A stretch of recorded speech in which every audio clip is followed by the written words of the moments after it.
Thanks to all the panel members for moving briskly. I can assure you, and I hope you'll take a look at their full presentations on the INET website and go to their,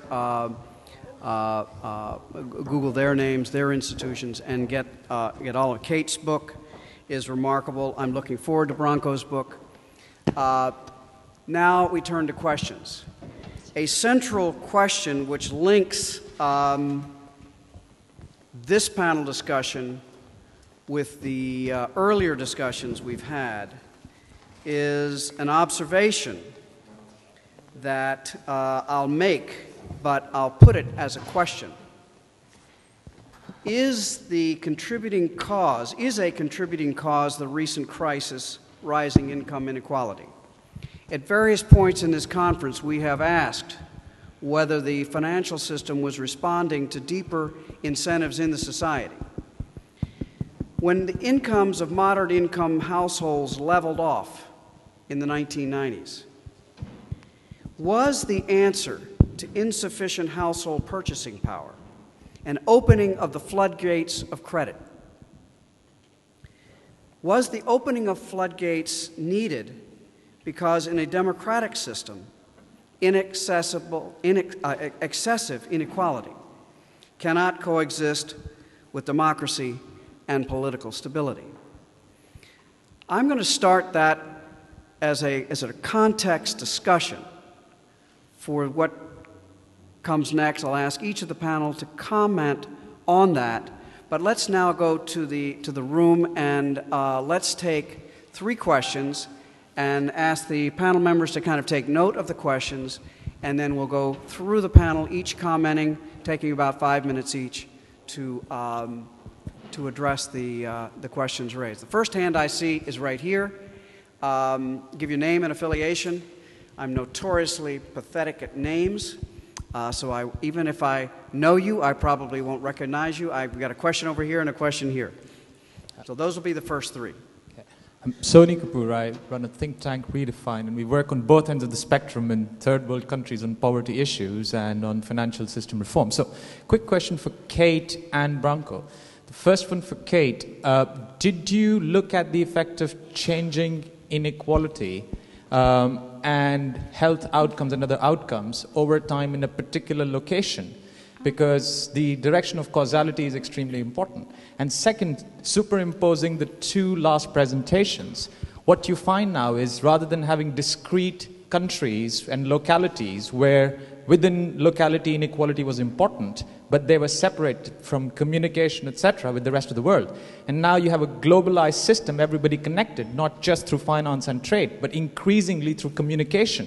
So the effects that, Kate, your data is capturing of relative inequality is far more discrete, because we are looking at relative inequality on a much greater scale in a world where somebody in a poor village in India and in the Congo is able to see exactly the prosperity at the other end of the spectrum. So do you expect some serious effects coming from that?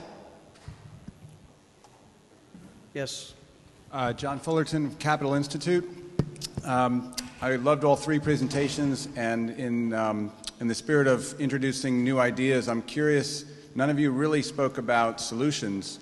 It seems that there appears to be a direct connection between the advent of globalization and the increase in inequality.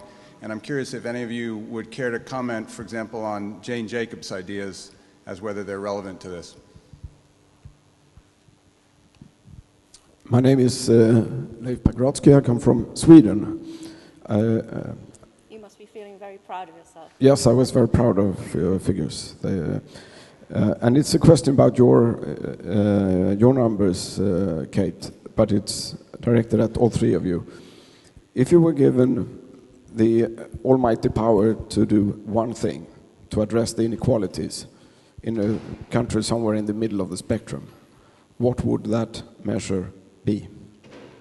Thank you. Branko, you're first. Should I start with the first question? Whatever. Okay. We sort of there are 2 INET. You've heard of Chatham rules. There are 2 sort of INET rules. The first INET rule is, if you've got a question, Let's hear the question fairly soon. That's for the questioners. And for the answerers, Well, if there's an answer. okay, well, there is an answer, but I actually don't want to forget the answer to your question. So I want to leave that maybe for later. Then answer that. But so let me. Then I would Third be, INET rule. I would be answer very the moderator's question first. No, I would be very brief on the other question because I don't know much about it. I actually think that there is a. I called it in my presentation. Didn't have time to go to that. Like Roderick calls it a trilemma. I call it trilemma here as well. If you have at the one end globalization, and the other end you have increasing differences in mean country incomes. And at the third point, you really cannot have free migration in the sense that the migration is going to basically equalize incomes, but would not be politically acceptable. So that's where I see really a problem for globalization, because it's unsustainable with the current migration policies. Either countries have to become much more similar in terms of income, or you have to do, as we now do in the US and in Europe, you create Fortress Europe, you create Fortress United States, and then globalization can go on. So that was for your question. I unfortunately don't know Jane Jacobs' idea, so I'm sure the other participants would answer that. And well, that's a difficult one. What would I do? But, I'm going to be very sort of conservative. I will say one thing that I definitely would do is I think something with education. I think education and human capital is key. So I think this is something that you need to, if there is one policy, that would be education. Let's suppose free education, for example. Okay. Looking at changes in inequality and outcomes over time is really problematic, although that's our current research focus. It's partly because we don't have good time series for lots of countries, but we also don't have good outcomes data across a whole range of health and social problems over time. For instance, the mental illness data, we only have one time point. But it is where we're focusing now. The problem is working out lag times. We know from life course epidemiology that life expectancy and mortality are affected by events right across the life course. But it's definitely where work needs to be done. Erika Uslana has shown us that it is inequality that affects trust and not the other way around. And there are about 200 cross-sectional studies of income inequality and health now in lots of different places at lots of different time points, and things do keep showing up. So something is moving together over time. Also, Japan and the USA have completely reversed their positions in the income inequality ranking and also their positions in their population health ranking over time. So they've moved like that. When we think about solutions, looking internationally and comparing the US states, it's quite clear that you can get greater equality through redistribution of income, or you can have it from having smaller income differences to start with, and there are examples of both internationally and examples of both within the US states. So it doesn't seem to matter how you get your greater equality, it just matters that you get there. I don't know enough about global economy to know what I would do to reduce inequalities globally. But if I wanted to reduce inequalities in the UK, I would be hard-pressed to choose between three things. One would be a land value tax, the other would be a massively increased inheritance tax, and the third would be the abolition of private education. That'd be my picks. Let me start with your question. Did inequality contribute to the crisis? I think the answer is, of course it did. In the United States, the crisis arose in its most direct way as the after effect of pushing unsustainable, unpayable loans onto poor people, loans that were written to be from the start close to the maximum of their carrying capacity, that were timed to explode when reset after 2 or 3 years, on the basis of income reports that were known to be falsified, credit histories that were bad or non-existent, and on the basis of appraisals that were systematically inflated by small numbers of appraisers who were willing to do that. This is the essence of financial fraud. It was abetted by supervisors from the savings and loan era who were deliberately given higher responsibilities because their records were known to be lax in supervising the origination of mortgages of this kind. This stuff was then peddled through the ratings agencies to the securitizers and out to the broad world of investors, including to Europe. The recognition that this stuff was toxic was clear in the industry. There was a whole language. Liar's loans, that was an Alt-A loan. No-doc loans, ninja loans, which Mr. Soros has mentioned in his book, no income, no jobs or assets. Neutron loans, loans that would destroy the people but leave the buildings intact. The fraud was known, and it can be documented. It has been documented. Fitch Ratings did a small-scale study and discovered, looking at the mortgage documentation, fraud, misrepresentation, or missing documentation in practically every file they examined. So it seems to me pretty clear that this is an artifact of pushing the housing expansion of home ownership well past the point where you had a population that could bear it, and for the purpose of generating fee income for the mortgage originators and, of course, the income associated with the securitization.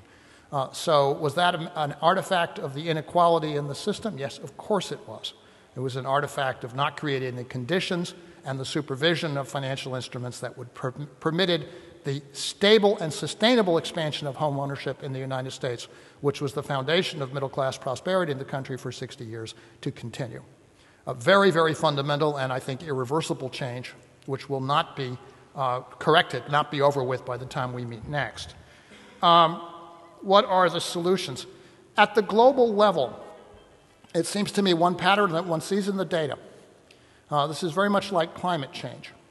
The reduction of inequality is a long and gradual process, the artifact of stable institutions and deliberate policy pressures carried out over long periods of time. It occurred in Sweden over how many decades after the arrival of social democratic power in the 1930s? It's 3 decades, right? So you're looking at 7 decades, okay? You're looking at a long, gradual process, a process which can be interrupted and destroyed by a single financial shock in a very short period of time. And once that happens, you are back at the starting point and have to start all over again. So allowing a process of repair to occur is in part a matter of achieving a degree of financial stability and sustainability in the growth and development processes in the world economy. Without that, every time progress is made, and progress is made from time to time, you can see it in the data, then a major disruption causes it to go away.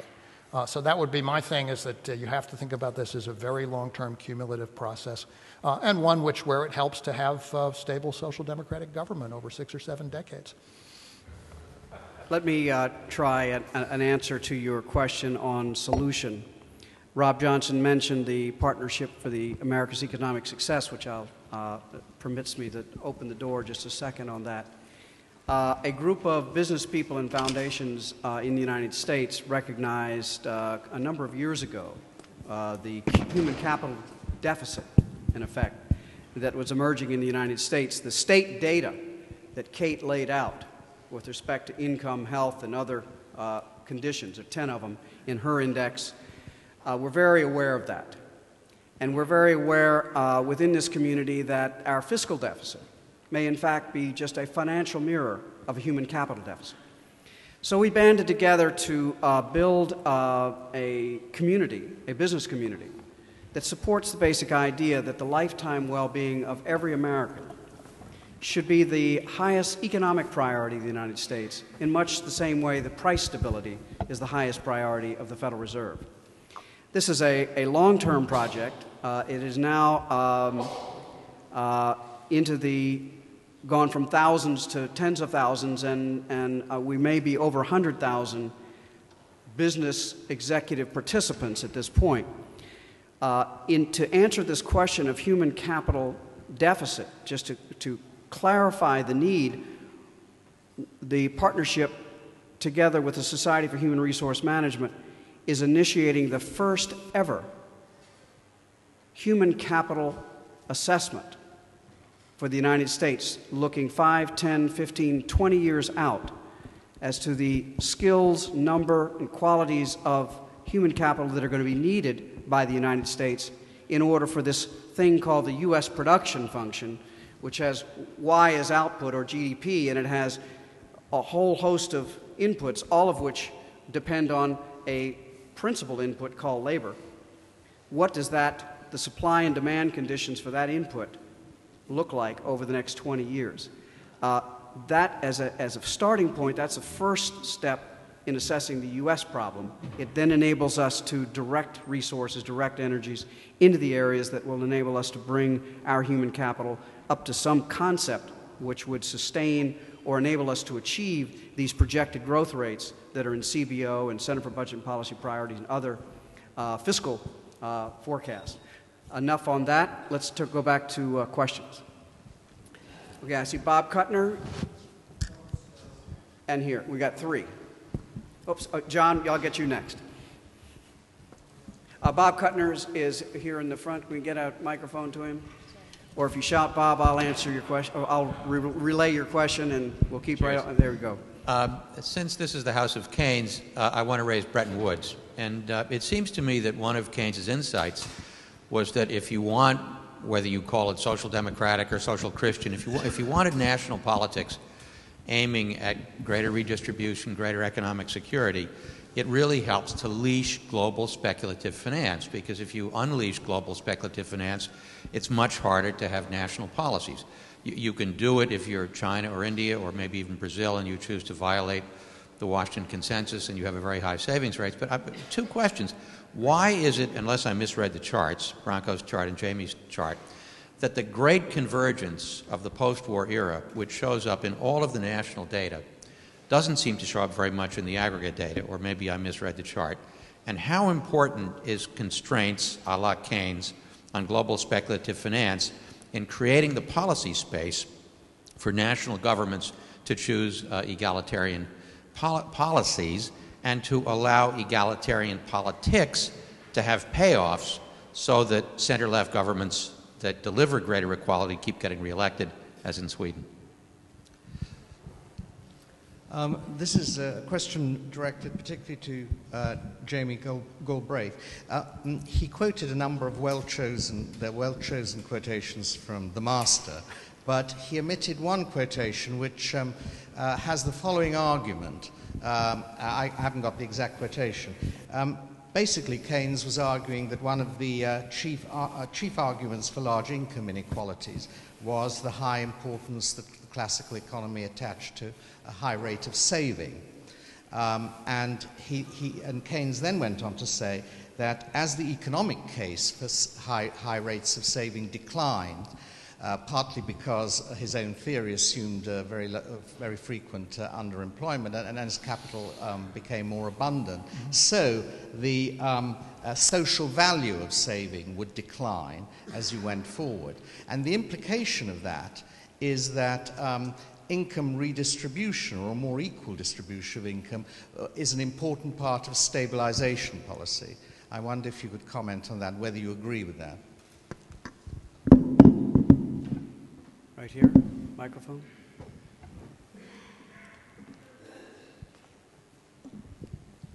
Thank you.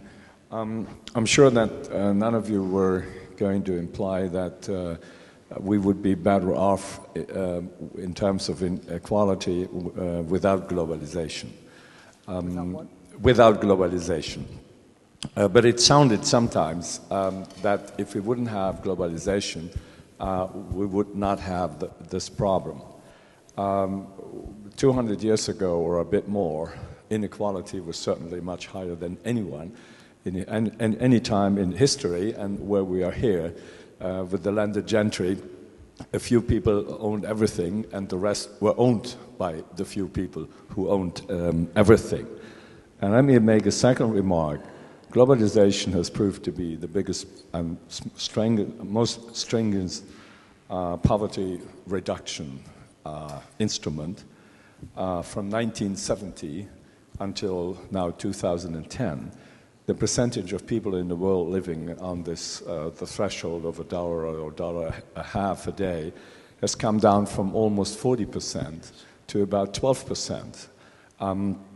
And inequality, well, if we decomposite the within-country inequality and between countries inequality, the inequality in the world actually has fallen, and income equality has risen, at least according to works of Salah E. Martin, who has made a lot of studies in this.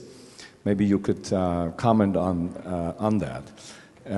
Even in Africa, with a study which was just published in January this year by Salah E. Martin and Pinkowski, shows that inequality in Africa is falling, and even in-country inequality is falling. So I'm asking myself, what is this? Were you up to? We would be better off if we would all be equally poor, as we were almost 200 years ago. GDP per capita at the time, at the end of the 18th century, was about the same as 10,000 years before Jesus Christ. Nothing happened in between. Only since then, inequality has disappeared as the world got richer. And I would be interested in having your comments on this. One remark, I fully agree. I think the most important measurement is education. We see it that even in very well-funded countries, in rich countries, some of this in Europe, the rate of people who have a very bad education is increasing. And we know with that we're producing a next generation of people who will not participate, will not be included in the process. And I ask myself, is that due to the private schools or is it due to the public schools? Because in some of those countries, private schools almost don't play any role at all. And therefore, I think that is the key. But my point was rather this question and with the remark on what I said first. Thanks. Well, since some of these questions are directed first at Jamie, we'll just use the reverse order. Jamie, you go first, then Kate, and then Branko. Okay, well, let me take the first and the third question together because I think they're quite closely related. In the Bretton Woods period, 45 to 71, the growth of trade was very rapid. So one can, I think, argue that globalization proceeded quite effectively under the Bretton Woods institutions, and at the same time, to the extent that we have information, which is incomplete for a number of reasons, including the fact that many parts of the world were still colonies until 1960, we do not see a definite trend in inequality, maybe even some modest declines. In any event, it is not the unstable experience that came later. So I think the evidence leans very strongly in favor of the proposition that a well-governed international system provides a stabilizing framework under which one can have integration of the world economy without the kind of radical increases in the differentials between the rich and the poor, the radical alienation that has been produced by the misgovernance of globalization in the period since around 1980. And that's the fundamental difference. This is where the argument really has to be joined, is whether the institutions of financial globalization, unfettered financial globalization, have served us well, particularly over that 20-year period when they were, by every measure, driving up inequality within countries and between countries. And I'll come back to the concept too, because it's closely related to the point about the reduction of poverty. The reduction of poverty is in the world over the last 30 years, very substantially, one might even say overwhelmingly, an accomplishment of China. An accomplishment which I'm happy to talk about. In the middle 1990s, I held the rather grand title of Chief Technical Advisor to the State Planning Commission of the People's Republic of China for Macroeconomic Reform. And so any credit that you want to give me for their success, I'm happy to accept. Thank you, Jamie. But it does not have much to do with it's not a feature, an artifact of the same processes of globalization. China was going on to a massive urbanization of its population and a transformation of a rural population into an urban population. This is the crucial element, both because people are taken out of rural poverty directly when they move to the cities and because they earn incomes which they can then transmit back. An extraordinary accomplishment, but very much sui generis in the movement of the general patterns of world economic development. Let me just turn briefly to to Robert's question, which is very interesting, which had to do with the role of income inequality in supplying savings. And I think the appropriate source here is probably the economic consequences of the peace, and that marvelous introduction where Keynes talks about the social compromise that existed in Victorian Britain between the rich who saved for no purpose that they clearly understood. The true religion was the growth of the cake was the object of true religion, but in fact the cake was never to be consumed, not by your children nor by your children's children. And the workers bought into this because their incomes were modestly rising, even though they were foregoing a much larger share of total income than they might have had. And this compromise, Keynes felt, had broken down with the First World War, had been destroyed by the events of the war. The confidence of the classes in each other no longer existed. And so part of the problem he dealt with all the rest of his life, it seems to me, was and mentions again at the end of the general theory, he talks about possibility of requiring a comprehensive socialization of investment, is building up effective institutions that can provide the capital formation for society without concentrating the corresponding income in a tiny class of people whose responsibility could not be guaranteed. It seems to me that what we did in the United States, in Britain, and elsewhere in the 1980s was to reinvent a Victorian class of very, very wealthy people without providing, in most cases, without the kind of social responsibility or social construction ethic that had at least allegedly existed in the 19th century. And as a result, we got a culture in the United States of McMansions, right? Of people building palaces to themselves under an income tax dispensation that made it really very favorable to transfer income from corporations to individuals. Jamie, I want to ask you to stop there. That seems to me to be the essence of the problem. Kate? And Kate, could you focus specifically on, say, for example, enactment of health care in the United States? There are health inequalities that you talk about, which were, with this legislation, affected, perhaps in an important way. Well, let's hope so. I'm sorry if this is a disappointment to you, but healthcare doesn't actually have much to do with population health. The US, of course, spends more per capita on health than any other country in the world and ranks very, very poorly in terms of life expectancy, infant mortality, etc. Most healthcare is spent in the last year of life. It doesn't really have much of an impact on population health. Although, of course, we need insurance systems to provide for people's needs. I should think your health reform might help to reduce health inequalities. But in Britain, when Britain had the presidency of the EU, it decided to make health inequalities a focus of its presidency, and it commissioned reports from some top specialists in Europe, and they said that Britain led the world in research on health inequalities and had done for many decades. Said we also had the best policies in the world to address health inequalities, and yet over 3 decades of having those in place, we had seen no reduction in health inequalities.